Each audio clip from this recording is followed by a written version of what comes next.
The topics and opinions expressed on the following show are solely those of the hosts and their guests and not those of W4WN Radio, its employees, or affiliates. We make no recommendations or endorsements for radio show programs, services, or products mentioned on air or on our web. No liability, explicit or implied, shall be extended to W4WN Radio, its employees, or affiliates. Any questions or comments should be directed to those show hosts. Thank you for choosing W4WN Radio. Books, beauty products, science, fashion, and glam talk. From Bollywood to Hollywood, it's Dr.Afshan Hashmi's radio show every Wednesday at 6 p.m. Eastern Time, right here on W4WN Radio, the Women for Women Network. And here's your host, international speaker, educator, award-winning entrepreneur, and best-selling author, Dr. Afshan Hashmi.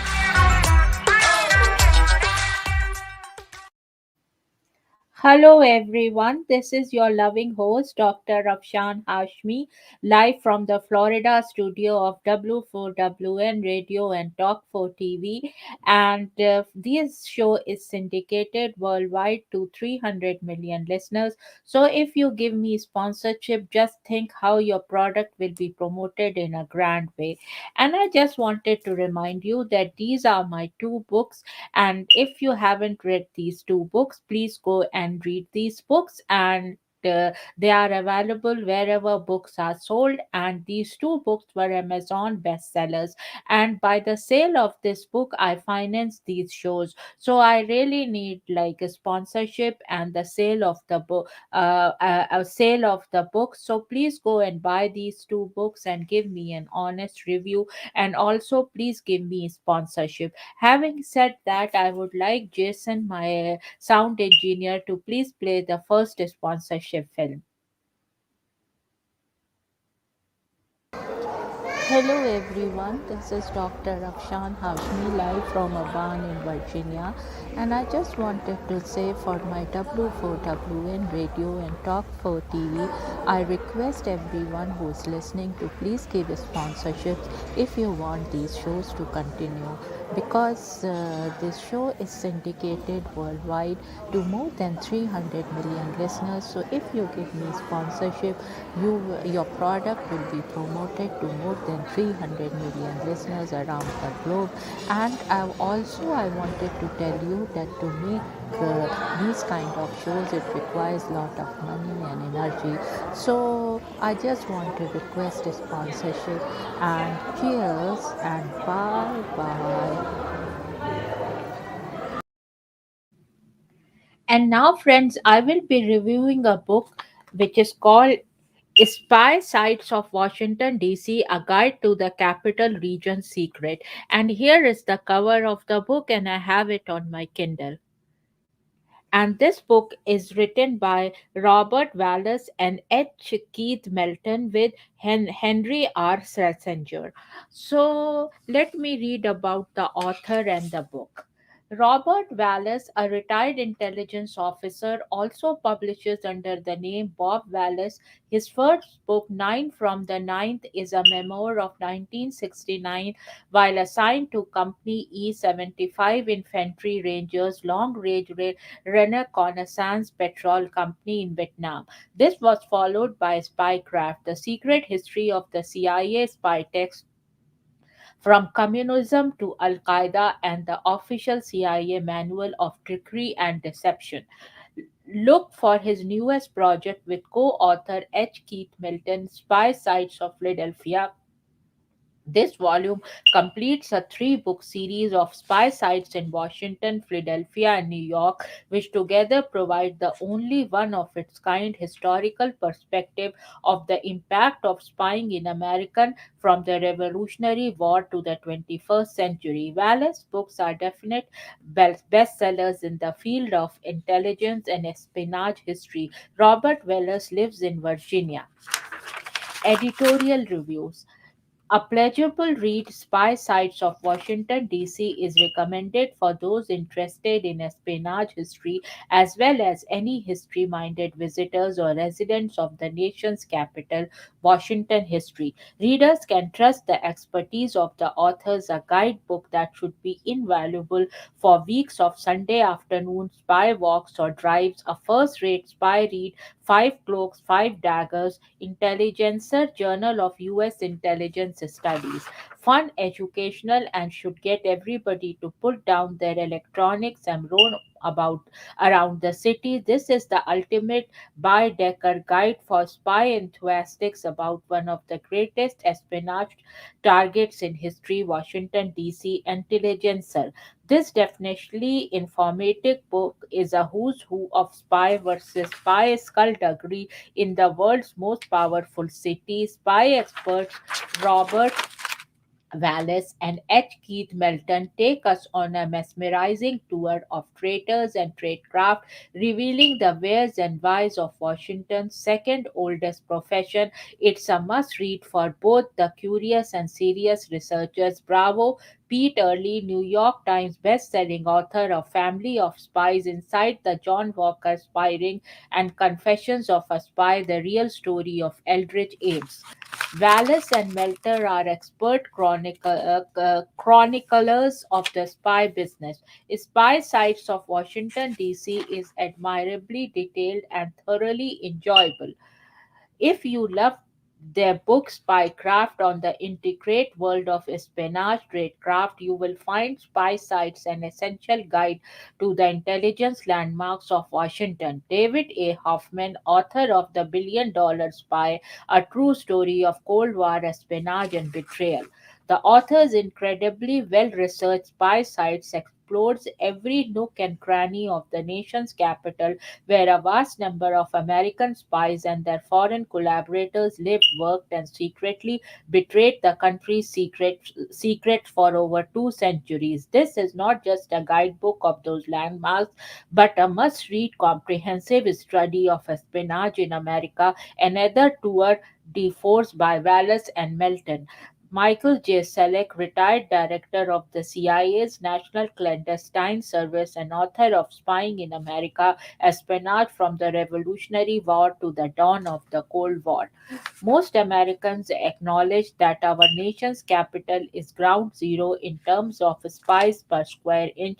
This new volume by Keith Melton and Bob Wallace puts flesh on those bones, combining museum worthy stories and actual addresses of the most famous espionage cases in America. The resulting book is a delectable history that lives and breathes as the pages are turned. Espionage aficionados and urban explorers alike will be delighted with this experience. Antonio J. Mendes, author of Argo. And now, friends, I will go on a break. And once I come after the break, then I will read little bit from the book. Would you love exposure for your business, product, or service to over 300 million potential listeners? Send an email to info@talkformedia.com. And now let's hear from some of our sponsors.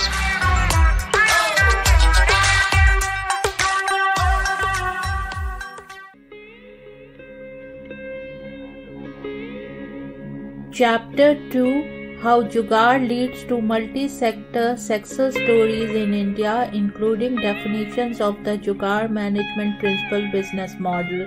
Of the book, The Modern Mughal Mentality, New Strategies to Succeed in India and the Global Marketplace.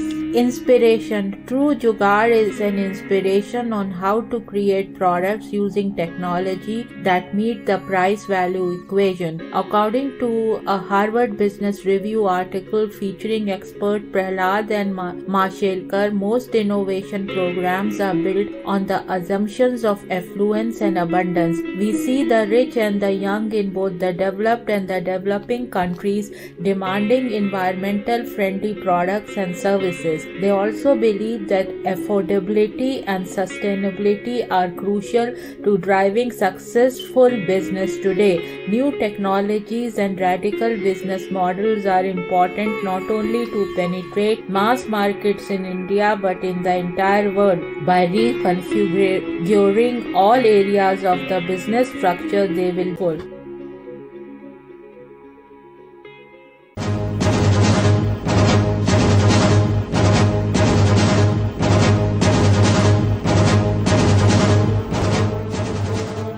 A monstrous infection is spreading worldwide.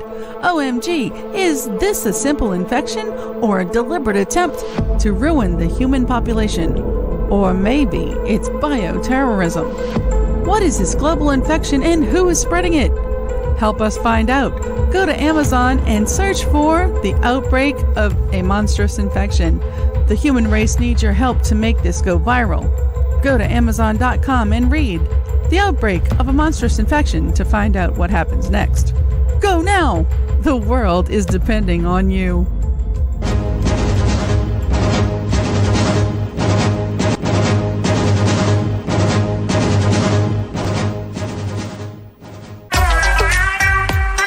And now, back to Dr. Afshan Hashmi's radio show.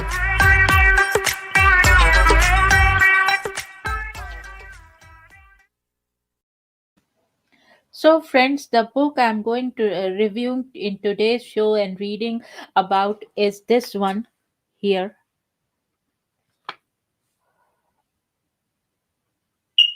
It's here. The beautiful cover is here. And it is Spy Sites of Washington, D.C., A Guide to the Capital's Region's Secret History by Robert Wallace and H. Melton with Henry R. Schlesinger. And I am going to first read little bit from the foreword by Peter Earnest. Foreword, and here it is. Do you remember the snow globe? Turn it upside down and think snow blanketed the inside.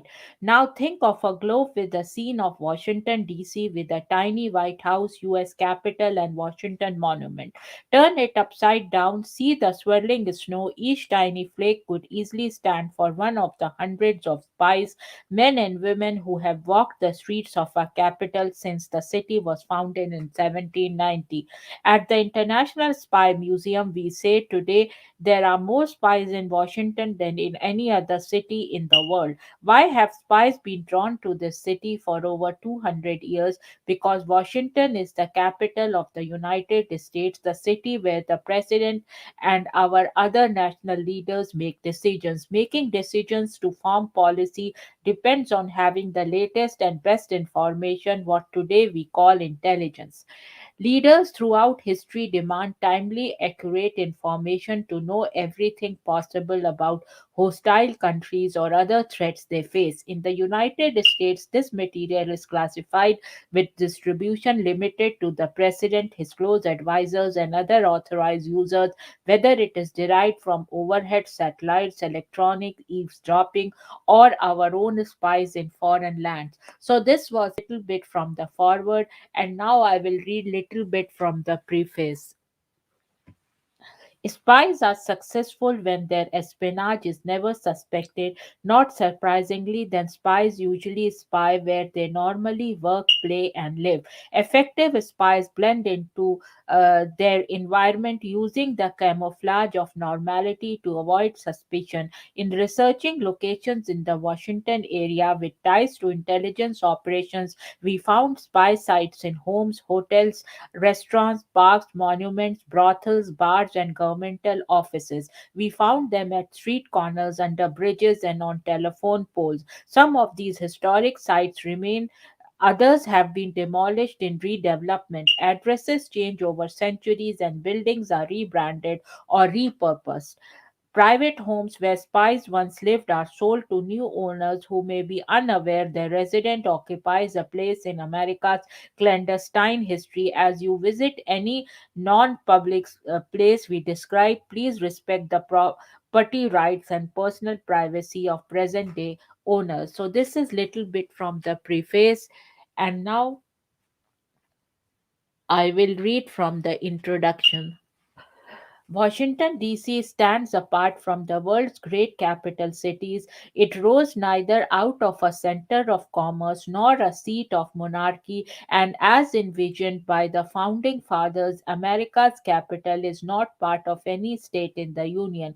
Created by legislation known as the Residence Act of 1790, officially titled an Act for establishing the temporary and permanent seat of the government of the United States, the location itself was a compromise between seemingly implacable political adversaries Alexander Hamilton and Thomas Jefferson in exchange for adopting Hamilton's plan for the federal government to pay the state's war debts. Jefferson saw his wish fulfilled that the nation's capital be located in the south. I proposed to him, Hamilton, however, to dine with me the next day, and I would invite another friend or two, bring them into conference together, Jefferson later wrote, and I thought it impossible that reasonable men consulting together coolly could fail by some mutual sacrifice of opinion to form a compromise which was to save the Union.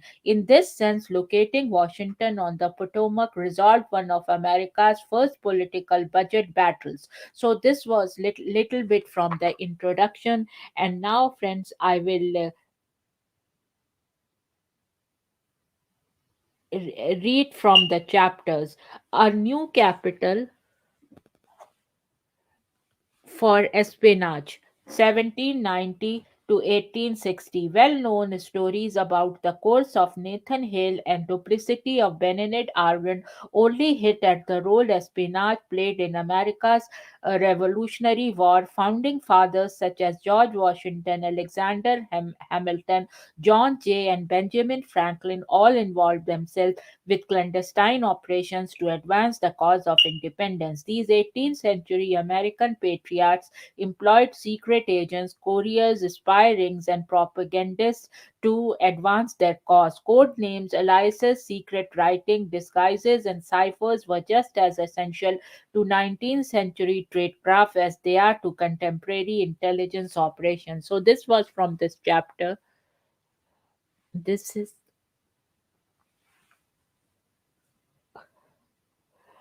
spymaster George Washington. George Washington is remembered as the father of our country's America's greatest commanding general.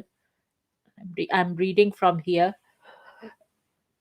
During the Revolutionary War and the nation's first president, Henry Light Horse Harry Lee, father of Confederate General Robert E. Lee, in his December 1799 eulogy, remembered Washington as first in war, first in peace, and first in the hearts of his countrymen.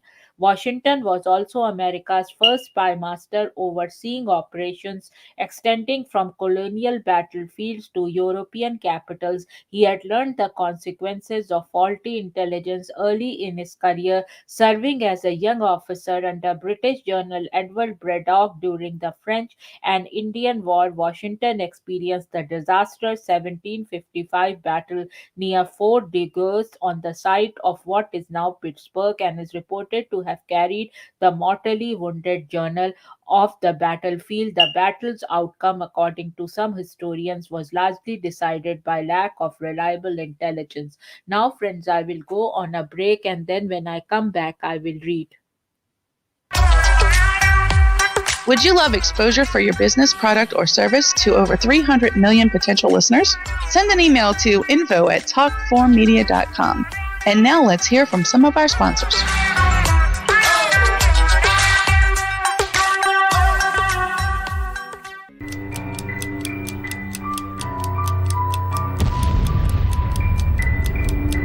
A monstrous infection is spreading worldwide. Oh my God, is this a simple infection or a deliberate attempt to ruin the human population? Or maybe it's bioterrorism. What is this global infection and who is spreading it? Help us find out. Go to Amazon and search for The Outbreak of a Monstrous Infection. The human race needs your help to make this go viral. Go to Amazon.com and read The Outbreak of a Monstrous Infection to find out what happens next. Go now. The world is depending on you.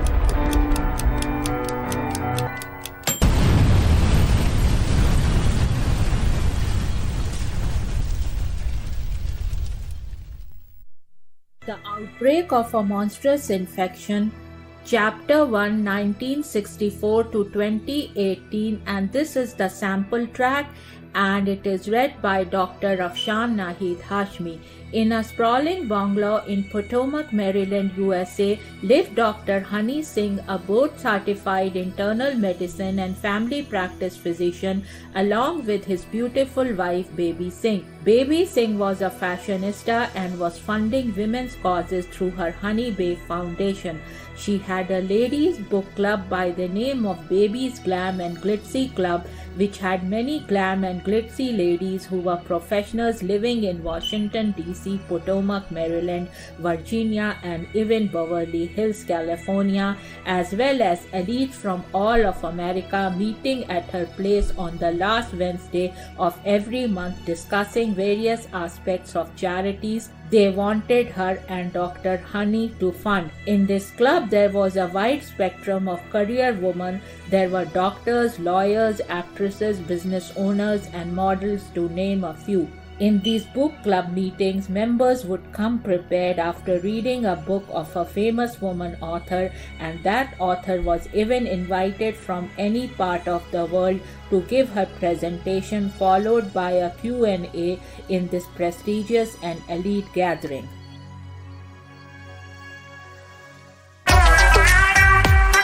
And now, back to Dr. Afshan Hashmi's radio show.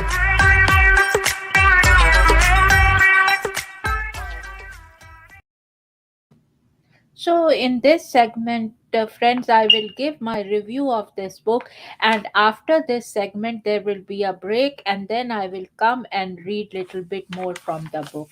So here is my review of this book, and here I go. I saw this book while browsing the shelves of Barnes & Noble. This is a great fun read for anyone interested in the history of both DC and the intelligence community. The book essentially tracks all the major spy-related events that have taken place in the DMV area, spanning the Civil War to the War on Terror. It includes details about each event and photos of the related locations. It's definitely an essential guide at the intersection of these two topics, but worth the read, especially for history buffs. A really great book to read about actually spy meetings and then go to the places and see them in person would be great fun. I give it 5 out of 5 stars. And now, friends, I will go on a break and will be back soon. Would you love exposure for your business, product, or service to over 300 million potential listeners? Send an email to info@talk4media.com. And now let's hear from some of our sponsors.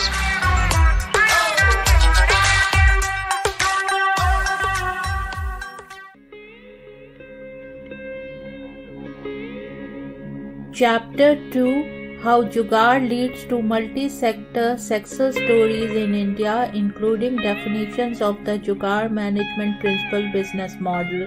Of the book, The Modern Mughal Mentality, New Strategies to Succeed in India and the Global Marketplace. Inspiration. True Jugaad is an inspiration on how to create products using technology that meet the price-value equation. According to a Harvard Business Review article featuring expert Prahlad and Mashelkar, most innovation programs are built on the assumptions of affluence and abundance. We see the rich and the young in both the developed and the developing countries demanding environmental friendly products and services. They also believe that affordability and sustainability are crucial to driving successful business today. New technologies and radical business models are important not only to penetrate mass markets in India but in the entire world. By reconfiguring all areas of the business structure, they will hold.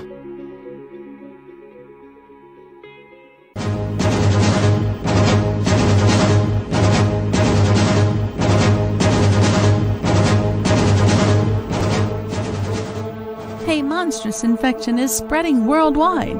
OMG, is this a simple infection or a deliberate attempt to ruin the human population?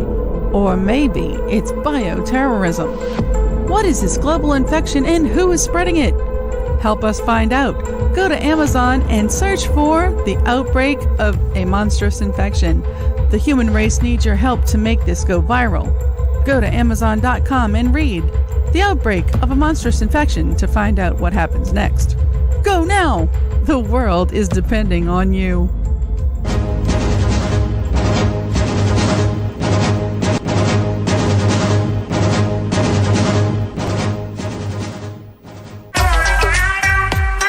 And now, back to Dr. Afshan Hashmi's radio show.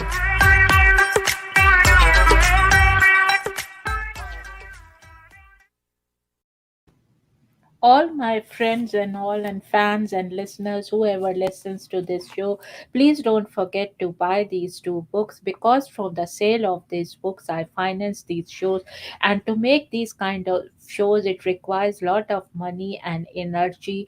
And so please go and buy these two books and give me an honest review. And also I would love to please, I want you guys to sponsor my this talk for TV show at W4WN radio, as well as at K4HD radio. And I have a private also show. So, and these all three shows are syndicated worldwide to 300 million listeners. So just think how your product will be promoted in a great way. Having said that, I will ask Jason, my sound engineer, to please play the second sponsorship film. Hello everyone, this is Dr. Afshan Hashmi, and I just wanted to request you that please give me sponsorship, and I am live from Melton, and this show is syndicated worldwide with more than 300 million listeners. And to produce these kind of shows, it requires lots of time and money. So please give me sponsorship if you want these shows to continue. And I'm live from Maryland. Having said that, friend, cheers and bye bye. And here is, now I'm going back and reading from the book. So here's is this beautiful photograph, and I will tell you what this photograph is. Located within the Fort Washington National Park, Warburton Manor was the home of Thomas Edward Digges, who spied in Europe at the behest of Benjamin Franklin. So here is this beautiful photograph. And then, friends, now I am starting to read from the book. Arriving in England around 1774, Dix became known as the handsome American and quickly set about making a splash in London's lively social scene. Covertly, he was given several sensitive missions by Benjamin Franklin, operating under a series of cover names including Pierre J. Duval and Pierre G.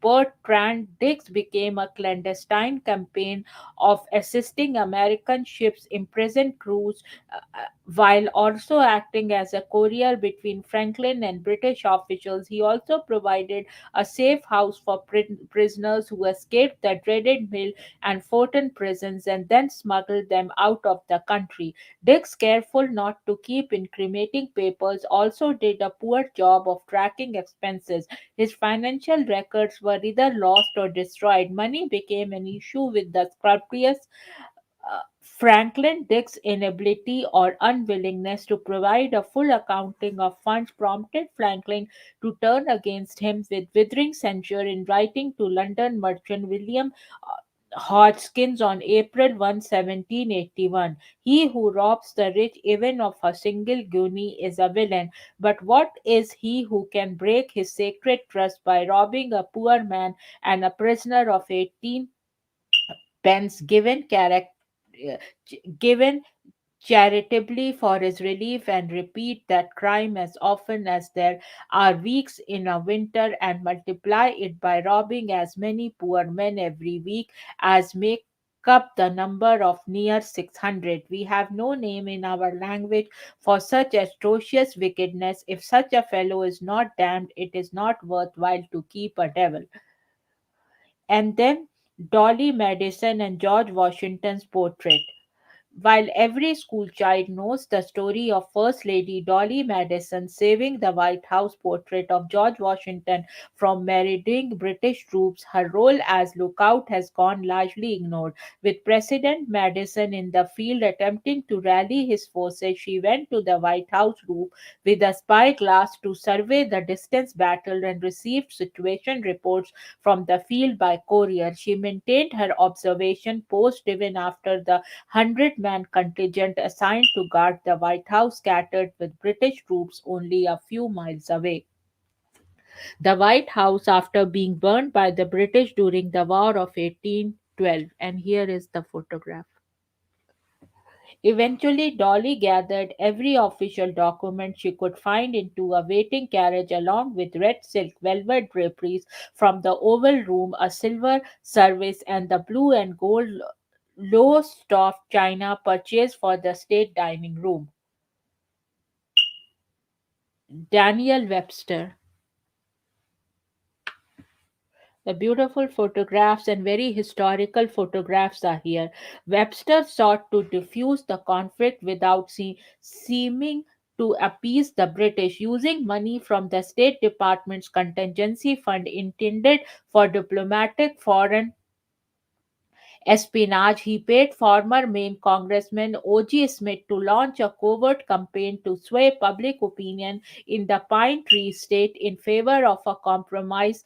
Smith planted stories in local papers, spoke to politicians across the state, and lobbied vigorously. More money, some $14,500, would eventually come from a representative of the British Crown, Alexander Baring, first Baron Ashburton, sent to the United States to negotiate settlement. The Webster Law Building was located at 6th Street and Louisiana Avenue Northwest. While serving as Secretary of State, Webster launched a covert influence campaign that averted a war over the US Canadian border. And here is this photograph.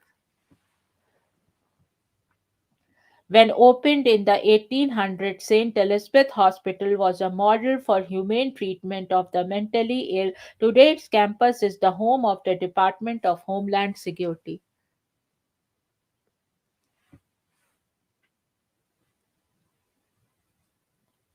Civil War spies. The American 1861 to 1865, the American Civil War presented both sides with the motivation and operational environment for espionage. Spies and spy hunters shared common language, family ties, and a porous 2,000-mile border between the two belligerents. All of this created seemingly unlimited opportunities and challenges. Neither side had an official intelligence organization at the start of the war, though both quickly assembled ad hoc cadres of spies and spies master. So this was, friends, my review of this book.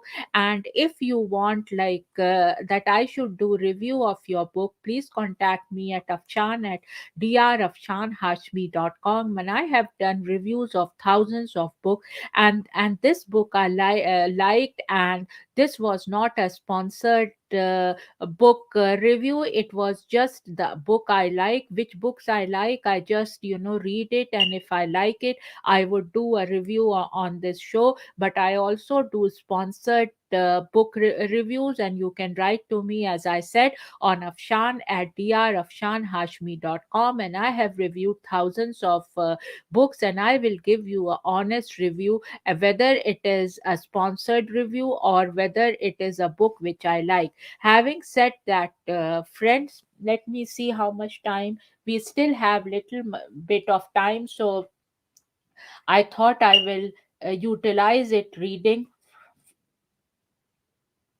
This is a beautiful photograph here in the book.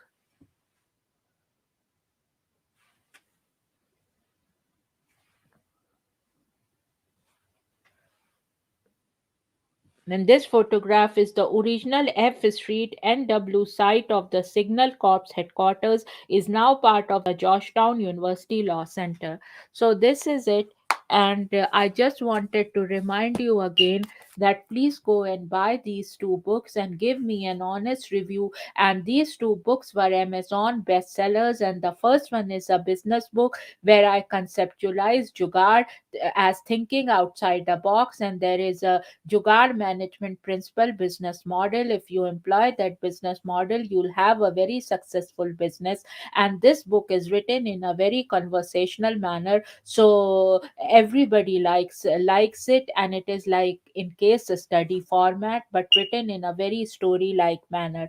And then this one, the outbreak of a monstrous infection, came in 2019 when there was no trace of coronavirus, and in a very unique and cozy mystery story, it tells about bioterrorism by a unique virus. And so please go and buy these two books and give me an honest review, because as I said, earlier, to the sale of these books I finance my these shows, and to prepare these kind of shows it requires lot of money and energy. And also please give me sponsorship for these shows, as well as for my W4WN show, as well as K4HD radio show, and one my private StreamYard show. Having said that, friend, now I will sign off from this episode and see you tomorrow in my K4HD radio and Talk 4 TV. And tomorrow I'm also going to review a very nice makeup book. And so please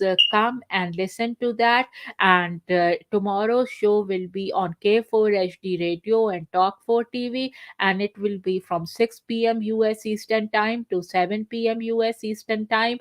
And I will see you also on next Wednesday and every Wednesday from 7 p.m. US Eastern Time to 8 p.m. US Eastern Time on W4WN Radio and Talk 4 TV, and every Thursday at from 6 p.m. to 7 p.m. US Eastern Time on K4HD, which is Hollywood Radio, and also Talk 4 TV. Cheers and bye bye. You have been listening to Dr. Afshan Hashmi's radio show on W4WN Radio, the Women for Women Network. Tune in live right here every Wednesday at 6 p.m. Eastern Time. Would you love exposure for your business, product, or service to over 300 million potential listeners? Send an email at info@talk4media.com. And remember, if you missed any part of this show or want to hear it again, find our featured show on iHeartRadio, where all past episodes are available on demand 24/7. See you next Wednesday at 6 p.m. Eastern Time.